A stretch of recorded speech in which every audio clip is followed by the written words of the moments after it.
দশকের পর দশক ধরে লাখো মানুষের চোখে আলো ফিরিয়ে দিয়েছেন তিনি। চক্ষু সেবাকে পৌঁছে দিয়েছেন সাধারণ মানুষের দোরগোড়ায়। অথচ সময় নির্মম পরিহাসে এবার নিভে গেল সেই আলোকবর্তিকার নিজেরই চোখের আলো। না ফেরার দেশে পাড়ি জমালেন দেশ বরেণ্য চক্ষু বিশেষজ্ঞ অধ্যাপক ডাক্তার রবিউল হোসেন।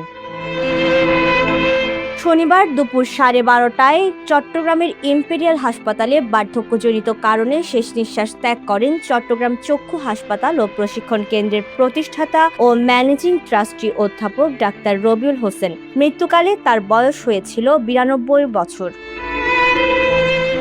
1973 সালে বাংলাদেশ জাতীয় অন্ধ কল্যাণ সমিতি প্রতিষ্ঠা করে দেশজুড়ে ভ্রাম্যমাণ চক্ষু শিবির পরিচালনার মাধ্যমে প্রায় 10 লাখ মানুষের চোখের অপারেশন সম্পন্ন করেন তিনি। একই বছর প্রতিষ্ঠা করেন চট্টগ্রাম চক্ষু হাসপাতাল ও প্রশিক্ষণ কেন্দ্র, যা আজ পাহাড়তলী চক্ষু হাসপাতাল নামে সর্বজন পরিচিত।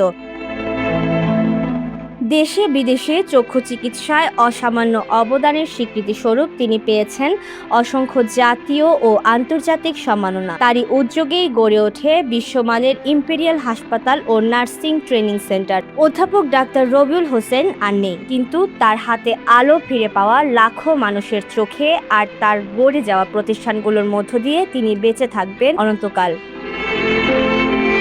News desk, বাংলাধারা।